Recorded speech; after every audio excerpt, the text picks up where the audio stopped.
He was born in a place where dreams didn't last long, a neighborhood carved out of dust and desperation, a maze of alleys, heat, and gunfire. Here, life moved fast, and death moved faster. Kids carried guns before they carried school books. The law didn't live there, only survival did. From the outside, it looked like hell, but to those inside, it was home. And even in hell, there were rules. At first, the violence was small petty thieves, kids stealing to eat, running barefoot through the dirt. But over time, those kids grew up, and their hunger turned into something bigger. They didn't just want to survive anymore, they wanted power. He wasn't like the others. While his friends chased money and reputation, he chased something else: a camera, a dream, a way out. He wanted to capture the truth of the place that everyone else wanted to escape. But it's hard to stay out of the story when the story keeps pulling you in. Around him, the streets began to change. The boys he'd grown up with became men with guns. The games became wars. One gang rose above the rest, led by a kid who'd learned early that fear was stronger than friendship. He didn't just want to rule the neighborhood, he wanted to own it. Every street, every deal, every breath of air. And for a while, he did. The city bent under his rule.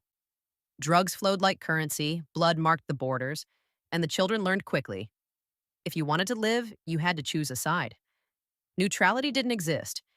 Even the smallest kids wanted in, tiny soldiers eager to prove themselves with their first kill. The photographer watched it all unfold through his lens: the chaos, the laughter, the funerals, the small victories no one outside would ever see. He knew the camera couldn't save anyone, but it could tell the truth. It could freeze the madness for a second and make people look. But truth has a cost. The more he filmed, the more dangerous it became. No one trusted anyone. Power shifted with every gunshot. Betrayal was daily life. And as the war raged on, the city ate itself alive. The rulers fell, replaced by younger, hungrier kids who knew nothing but blood. By the time the sun rose on another day, the streets were littered with the ghosts of yesterday's kings. And in their place, a new generation was already waiting, smaller, meaner, with nothing left to lose. The cycle never ended. It just changed faces. He finally got his chance to leave, his camera slung over his shoulder, his heart heavy with everything he'd seen.